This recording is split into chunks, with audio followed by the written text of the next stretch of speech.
All right, guys. We got Tanush with Fuzzing LDAP. Um, this is what I can only call a mistake. Honestly, that's what it was. It was a lot of fun. I learned a lot, but it was also just like straight up a mistake. Um, I did this over winter. I was paid, but I think the rate came out to like $1 an hour. A lot of fun. Definitely worth it. No, I'm kidding. It was a lot of fun. Hope you enjoy the presentation. It's kind of the agenda. I stole this before because I had to like present this anyways for something else, but it's kind of like the overview of what we're gonna talk about. So I guess let's start off with what the problem is, so to speak, or like what I'm actually doing, and that's targeting the LDAP network protocol, which deals with Windows information as well as like to an extent, not really authentication, but it's like directory information and like holds a lot of the uh, Active Directory data. It holds all of it really, but essentially what you can do with this is send and receive information about an Active Directory and an environment. And it's in a very structured and highly parsed language. It has its own encoding scheme, does a lot of fun stuff, but more or less, it's kind of the backbone of um, most companies that use Microsoft for authentication because AD loves LDAP, and it's a must. Um, but yeah, why this? I suppose. Honestly, I was like, I really want to fuzz Windows. I just want to target something in Windows, and talking to Sherrod, and Sherrod's like, "Yo, you should fuzz LDAP." I'm like, "Wait, he's on something. This guy cooked," and I'm like, "Okay, let's do this." But yeah, from there, I guess. Also, like right before I did this, kind of funny, honestly. A bunch of LDAP zero days came out, like 2 RCEs, and then one crash 0 day. We'll talk about one of those later, but it was like kind of funny timing, honestly, and kind of depressing for other reasons. But yeah, yeah. Um, I used. We'll talk about this, I guess, first. It's kind of like what LDAP is, I suppose. It stores a lot of information, and it's in this structured format where you have your, you know, root organizational units, users, and the attributes about users, and you can query each of that information through filters and searches. You can delete, modify. There's a lot of behavioral aspects to LDAP and the network protocol, which makes it prone to issues and bugs. It's highly structured, which also makes it kind of a pain in the ass to fuzz. Honestly, that's like was a big part of this as well, just dealing with the structured nature of this, and you'll see how I dealt with that, I suppose. But yeah, LDAP really just helps you send and receive information about a company. In this case, like mostly companies, I suppose. But yeah, it just is structured. It's beautiful. It's LDAP. Um, it's just like an example of an LDAP query. It's a really simple search request in C sharp using the amazing provided API. Fairly simple. But yeah, honestly, all this is really doing is just like searching for specific strings and trying to find users, and it's very simple. But like, point is, you kind of like can see the value and what LDAP really does at its core, and that's providing information about a domain, right? And you can also kind of like see why this can be exploitable in a lot of ways is because it does so much parsing and there's so many requests and so much like aspects that the actual LDAP server itself has to deal with, which makes it a pretty great target. But I guess before we go into like anything too crazy, I think it's definitely worth outlining what your DLLs and your actual LDAP structure looks like. That's API Monitor, God's greatest Windows DLL monitoring software. Yeah. You run a process and then it like sees all the DLLs that were hooked and ran, and a lot of fun dynamic debugging stuff. But it's kind of like a rough, very rough outline. Actually, it's not that rough, but it's like an outline of how this entire system works. You as a user would interface with ADSI edit. That's just one of the many ways to interface with LDAP, which hooks to MMC, and then it hooks its own DLLs, which then calls our main client side DLL, WLDAP32, which then connects to your server, goes to LSAS, which it is running ntdsai.dll, and that's your main server code. So essentially, our two targets really here are W32LDAP and then ntdsa.dll. I targeted both. One of these is very nice to target, and that's WLDAP32. And the main reason for that, everything's exported because again, this is meant to be used by users, programs. It's used in a lot of other DLLs as well. Actually, that's kind of part of another exploit. But yeah, W32 LDAP is very nice to use. It makes a lot of sense to use, and it is also prone to bugs. But the far more interesting target, in my opinion, is ntdsai.dll. And the reason I say that is because it's mostly unexported functions. The entire interfacing is done through an initialization process, which happens at startup. So Winint essentially would initialize LSAS, which makes a lot of sense actually, or well, LDAP under the LSAS process, and it like all happens on one branch. But what that really means for you is you really can't easily interact with this API at all, right? And we'll talk about how I dealt with that. But yeah, I guess that kind of like outlines what the targets are, what we're gonna be attacking, fuzzing. This is WLDAP 32.dll, just like all the fun functions. Um, you can kind of see that big square blob, and that's your vtable. But yeah, when I targeted this, the most logical thing to target are these like top level functions that go and have a bunch of child functions. And the main reason for that is code coverage, which is like a big idea in fuzzing, is optimizing code coverage, which is essentially just trying to get to as many different interesting code locations as possible. But yeah, that is our client side DLL. I guess before we go into what I was fuzzing, I just kind of want to talk about one of the exploits and how I suppose this works almost. So LDAP itself has something called a referral, which essentially allows you to refer to the next communication point. And one of the exploits that was found, right, the one that crashes your servers essentially, is based on an integer overflow, which leads to a null pointer, and just crashes everything, which is really fun. But this actually might have been the RCE. I was reading a write up on this, and they didn't find the RCE, and I didn't feel like doing it myself and finding some cool end day, but you know, maybe later. But point is, you see this LDAP chase referral, then you go to xrefs, which is essentially what other functions use this, and you will get to the amazing LDAP decode initial. And in that source code, you will find this very bottom section of your code, which essentially allows you to change a certain value, which is your LDAP referral message, essentially. And what this does, it does two things. It has validation towards this message not being null. And when it's not null, it then allows access to another value, which this is the pointer for that value, essentially. So when this is set to not 0, it will validate the reference, and it'll like get essentially. And then from there, it will point to a null value because you faked the actual what do you call it? You faked the actual not 0. It's kind of like, again, kind of what I was saying already.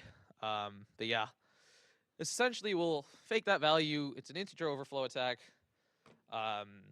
Pretty simple, but also pretty cool. And it kind of goes to show how LDAP has a lot of parts to it. This is like a sub function of a sub function of a sub function. And yeah, it's like a lot of parts to this. And Windows did already fix this, but still a cool exploit, kind of like giving you a frame of reference on what LDAP exploits can look like. Yeah, but high level overview of what I actually did. I did a lot of reversing initially in the first week for WLDAP32.dll. But after making my initial harness, which worked fine, I felt like it would be a lot more interesting to target ntdsa csi.dll. That was a mistake. Honestly, every choice from there was horrible, but no, I'm kidding. Not really. But this was pretty dreadful to target for a lot of reasons. Yeah, after I reversed that DLL, which I will get into right after this, but I went ahead and made a libafl free to fuzzer. And a lot of structure aware stages, because again, LDAP itself is very structured. And then the internal structure that the server deals with is also highly structured. So if that, I guess how you can think of that, right, is you have this massive class that deals with all of the LDAP requests and connections in your server.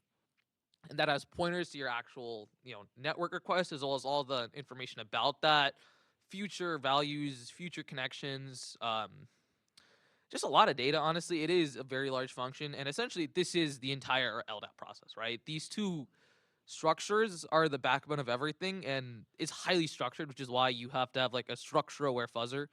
I'll explain what that means in a second. But final part was also creating a grammar fuzzer via protobuf to outline the bare encoded LDAP protocol. And what essentially this means outside of gibberish is when you send an actual LDAP request, it's an encoded scheme with basic encoding rules, which is bare.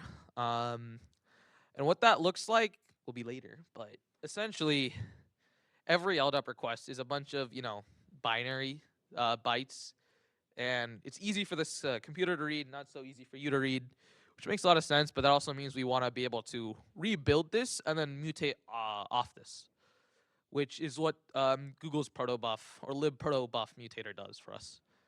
But yeah, so breakdown of the RE. So why was this a total pain in the ass?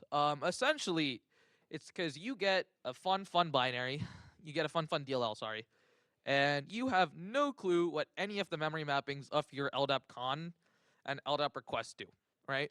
And you need to know it very, very precisely, right? Because what if a certain value, for example, does TLS authentication versus not TLS authentication, a single bit flip, bit swap or whatever, can change what you're actually doing in the code base. And as such, you need to have a very precise memory mapping, because a big part of this moving forward after creating the memory mapping is creating constricted fields that have very specific values or specific mutations. And that's kind of why I have another custom mutator layer after doing havoc mutations. There's actually several, but yeah. I guess this kind of goes into like one specific example of reversing, where I have the LDAP process request function, and that does exactly what it says it does, right? It processes a request, a connection, and in that it creates a con. Oh, actually, this is after it creates a con, but one of the functions, sub-functions, is search request, right? And in search request, you're accessing a very specific memory location of your LDAP construct, and by tracing these like child functions a bunch, you can essentially rebuild your entire LDAP con structure. Obviously, static analysis just isn't enough, because sometimes binary ninja tweaks off, or it's just like you can't get enough of total grasp of your structure with just static analysis, right? But it still serves quite a bit of value, and it is something that I had to do. So this was like a week of just going through source code and rebuilding your structures internally, which is so much fun. But another part, yeah, I think this kind of says the same thing, right? I went through and looked at source code. One such example was decode LDAP request, which had LDAP input and code, decode sign log output, and a couple other arguments I don't fully remember. But the point is, what this really does is it takes your bare encoded intermediate form, traces that LDAP encode, and then it returns your value, and then puts that into LDAP request object at a certain memory location, right? Um, yeah. So this gives us certain useful pieces of information, right? One such, obviously, is where in LDAP request object am I storing my bare encoded scheme, right? Or the pointer to that bare encoded value. But yeah, this is kind of like how you go about rebuilding these large structures in something like, just reversing, I guess, in general. A lot of fun. So much fun. The next thing, though, is you have to also validate this, right? Like, there's only so much you can assume is correct without actual proper validation. How do you validate something? Well, the best way to validate something is through debugging, right? Seeing the actual live values and what it's doing. And our friend, Frida, does that pretty well. If you heard the name Frida before, it's because BFL Frida was used for the actual dynamic instrumentation of the fuzzer. But I also used Frida a bunch to dump data values. And this essentially helps you get a very clear idea of what you're dealing with, right? So how I did this, I would hook onto a running LDAP server. I would hook to LSAS. You have to disable, PPL mode and all your fun protections for LDAP that exist. But after you do all that, you hook onto the server, and I made a custom binary to run simple queries. I think you saw that before. That was from the binary, right? That simple search request. I had maybe like a search, modify, all the fun things. But more or less what that was doing, right, was calling my server, and then I would dynamically dump at runtime what those arguments were. And Frida lets you dump, your arguments. It lets you structure your arguments. It lets you hex dump. It lets you change return values, dump return values. It's really nice. But yeah. Here's an example. Kind of like, oh crap. But here's like basically essentially what Frida does. You are pointing to your NT to say DLL, so that's your module. And then, because you're not dealing with any exported functions, you have to use straight up memory offsets that you find from reversing. So that's kind of like the function offset, right? Max returns is me being really angry that Frida would go really fast sometimes, and I'm like, okay, we need to chill out. But yeah, you then use a process find module by name, and again, this is hooking to your lsas.exe process, which has a bunch of DLLs and modules and whatnot. It finds your specific DLL that you're interested in, and then it goes to your function offset, right? There are other ways to hook to functions. You can use debug information. I did not get this torque at all, and I could not tell you why. But offset works brilliantly. The only issue is that if you ever change servers or versions or anything, there might be offset issues which you have to deal with, and that took me like I moved from my local VM to a cloud VM. It took like a whole day to remap all the values, because it's not just this, but it's also like the actual fuzzer and then the harness and then the C part of the harness. Just so much. But yeah, that was really fun. But yeah, what this really is doing is you're using Interceptor, which is one of the main APIs in Frida, essentially. And this is a Frida JS script. All of Frida is based off of JS. You can use other stuff too. You can make a C module. It's built on Rust, so you could actually just use the Rust API, which is what libafl Frida does. But yeah, essentially here we just use our beloved friend Interceptor to intercept, right? But what this does, it lets you go through an array of arguments. You don't know the actual length of the array, which is super fun. But regardless, you go through the array and you can dump the arguments, and these are either the actual values or your pointers. And from there, you can rebuild your functions by looking at dumps, right? And what does this look like? It looks like this. It's not that amazing. Again, there's a lot of analysis you have to do by yourself. It's validating it through static analysis as well as dynamic analysis. So, obviously you're going to see your magic values, like the LDRA, that is a magic value. You can see your bare encoded, just kind of in the middle. That is lovely, lovely stuff. And other values and time values. And again, it's a lot of bytes.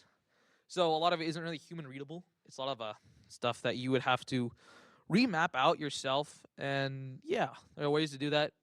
I did that. The script doesn't really show it because I could not find a script that had all the mappings. But you see the dump. It's good enough. But yeah. Next. So this was the black magic, right? When you see OSINT and anything, you ask yourself, why is OSINT useful? This is why. I don't like that this is useful, but it is. And that's essentially using the leaked 2003 Windows Server source code to find the LDAP headers from there and attempt to rebuild it as well. How useful is this? I would say a solid 6. I think the most useful part of it was finding who actually made LDAP and then finding their LinkedIn and then contemplating on emailing them. I hate email, but as it goes. But yeah.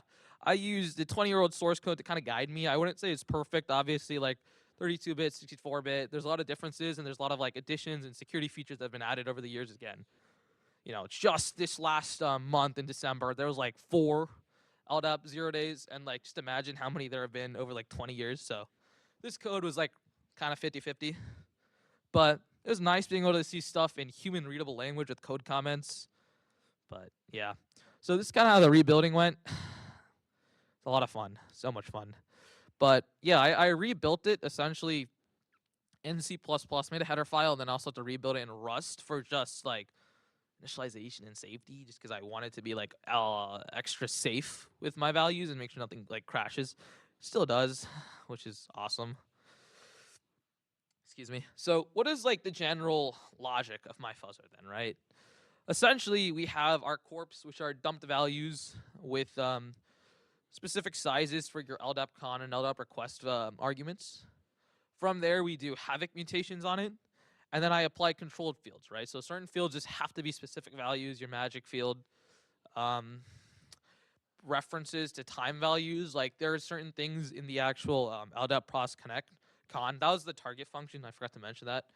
But in that function itself, it checks for certain ifs. If those fail at any case in time, it will kill itself, and you are screwed. You have wasted your time. So I have certain controlled fields that forcibly make sure certain things are happening, right? I tried to be very liberal with this, just only what's mandatory, because you never know where a bug might come up from. So you don't want to like over restrict your fields. But yeah, I did try to make sure they were like at least semi-logical. From there, custom mutations on controlled fields. So certain fields obviously only have like a possible 3-4 values. It does not make sense to mutate like random bits and get like an input of 4 to become 50, and then it's like does nothing, and then it's like the code gets grumpy. So obviously some of these constricted fields did have their own custom mutators behind them. And now the big boy. So why did I have an LDAP request grammar fuzzer, right? Essentially, it comes down to two things. I was essentially fuzzing 2 targets at once, which is a terrible idea. Don't do that. But I was doing that. What was I fuzzing twice, right? I was fuzzing both the actual internal structures based on my previous mutations, as well as the actual request that you're sending, right? The bear request. And why you want to do both, or why I wanted to do both, is because the actual bear request is what gets processed by all the processing functions, but there's nothing to say that, you know, your API and your connection or your structures, right, they themselves don't have issues, right? There's nothing stopping that from existing, so it's worth building out both. But that also means a buttload of work and a lot of time spent both reversing, rebuilding, and getting all the code to work. But yeah, again, $1 an hour, guys. Here's like really simple Rust code, honestly. It's like literally just what the fuzzer looks like. I suppose the main part of the fuzzer where it's like running stuff. There's a lot more. You can kind of see like where I'm running my mutations. Havoc mutation, token mutation. I kind of do that. We're like cheesing a little bit with certain values, but yeah. Then the strict fields, which is our one of our custom layers. And here is where I made God's greatest mistake. And I regret it to this day, and I have to go back and fix this. And essentially, how a fuzzer works, right, is you have your corpse. It will find interesting input or interesting mutations, and then it will save that state. I did what can only be called a lazy man's job, and I put my bare encoded mutator in my fucking C++. Why would I do that? Why would I be this stupid?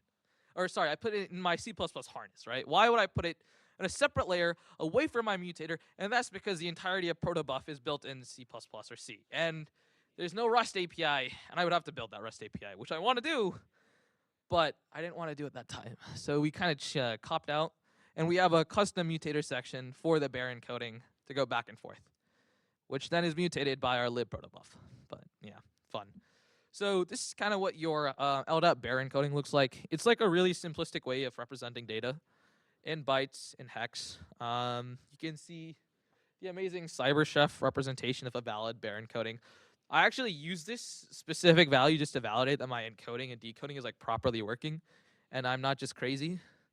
And I was like so happy when this worked, honestly. Like I'm like, oh my god, the encoding and decoding is like perfectly working, because those both are like 2,000 lines, and it's like so much fun to like create a full encoding scheme and decoding scheme from RFC. So that's how you actually would make this. You go through the LDAP RFC and you cry, because there's so many random things it does. There are custom options for Windows, which I did not bother to do. Probably should do that eventually, but no. Well, but regardless, we're doing encoding. And this is the C++ part of our fuzzer, which, or C part. It's like an absolute mistake. Yeah, I regret this still. But what it essentially does, it has a custom corpse folder, which takes in specialized bear values, which are like request, modify, delete, all the specific values. And then it decodes and encodes it. And then it will then put it into our LDAP con and LDAP request structures that we rebuilt based on our fuzzer. And it will fuzz. And you can kind of see where LDAP message grammar, essentially what this entire process is doing, right? You have your encoded, bare encoded values. You will then extrapolate that to protobuf. Protobuf is like Google's way of defining protocols. Essentially, you can define almost any protocol really with protobuf. It's really nice. Protobuf has been used to like even describe like SQLite, right? Like the entire SQLite schema system and just how it's formatted and structured, right? That's the main purpose of this grammar fuzzer, is to keep the the grammatical sense of an LDAP request, right? Because it is highly structured, and it doesn't make sense to do something like a cn equals cn, right? That does absolutely nothing for anyone. So we don't do that. Instead, we do logical mutations based off our protobuf, which we described.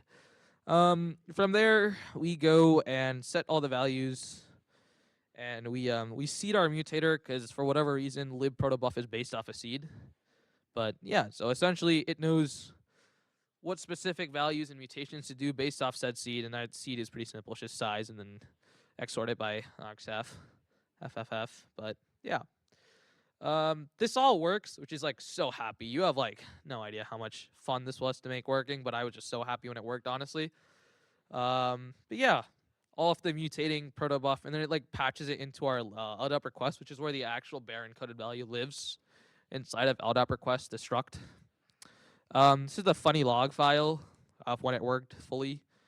There are still issues, mostly because it's like silently killing itself because there's a known issue inside the DLL that I have to go and patch out and patch out and patch out. And yeah, so much patching. I love patching DLLs. But regardless, I got the fuzzer to work. I got the bare encoding to work. I got descend to everything. And it fuzzed for like, a couple minutes and then it kills itself. I'm like, oh, crap. Regardless, I will get this to work. I will find a Windows 0 day. I have wasted far too many hours on this project to not find something. And I know it's an ultimatum for both myself and anyone who wants to call me a dumbass if I don't find one. But yeah. Use cases. Honestly, this is like kind of what the team wanted me to do more than like myself. But I suppose you could find a critical protocol vulnerabilities with LDAP. I mean, that is what an LDAP bug is, right? Yeah, I guess it would help people who are trying to black box fuzz Windows protocols or so Windows in general, I suppose, because there's not that many people who are insane enough to target a fully undocumented Windows DLL. I also get to write the Frida instrumentation guide, which is like kind of a mistake, honestly, but we're not going to talk about it. We're like getting there. We're going places. I have so many like fun videos and clips for like that guide. I'm gonna like so fun. Lesson learned. Honestly, yeah, I learned a lot. It was a total pain in the ass, kicked my butt, but it was definitely worth it. 10 out of 10 would not recommend, but if you like suffering, would do it. I think my favorite line that honestly stuck with me was the bugs we make along the way. Like I spent an entire week, I kid you not, just fixing compiler issues and then fixing debugging issues. And this was like 10, 15 hours every day, nonstop. Just because there were just so many issues with, libafl not working and not compiling properly because of certain libraries being missing, or just like, there's like genuinely a source code issue with protobuf. It just doesn't compile properly. And there's nothing you can do except for stubbing out the logging functions, which just, yeah, that's how that goes. But honestly, I learned how to debug stuff, and it was fun. That's the lie we tell ourselves. References. I don't know. What were these? Oh yeah, lib protobuf mutator. Oh yeah, soft goal I have, I suppose, it's also to like hopefully fully put lib protobuf mutator into Rust, which would be creating Rust bindings and allowing for people all across the world to supposedly use lib protobuf mutator with libafl Frida. That's a goal for sooner or later that I will do. I took a lot of help, I suppose, from the actual examples. libafl has a lot of great examples. Lib protobuf also has examples on how to create encoding schemes and decoding schemes. Again, Google has the entirety of SQLite, not the entirety, but a lot of SQLite mapped out to protobuf and an encoding and decoding scheme, which is just like massive. I think that's like nearly 10,000 lines, which is like crazy work from them. But that's like also OSS's fuzz, so fair enough. Beyond that, oh yeah, this like amazing guide about like structure aware fuzzing was like really helpful as well with protobuf. You could also use Nautilus, which is like the actual supported one, and be a sane human being, or you could be stubborn like me. But yeah. This is the Frida docs, which like explains how to use Frida. There's actually like a better one, It's kind of funny that it's not the actual like developers who have the good documentation for Frida, but you know, as it goes. The final video I think was just like an overview on like fuzzing. Oh, I lied. That wasn't the fuzzing video. That was the Frida video. But yeah. Anyway, it's a lot of fun. It was a great internship. I learned a lot. I suffered a lot. I have come out a more miserable man. But yeah, that is my amazing presentation. Hope you enjoyed. But cheers.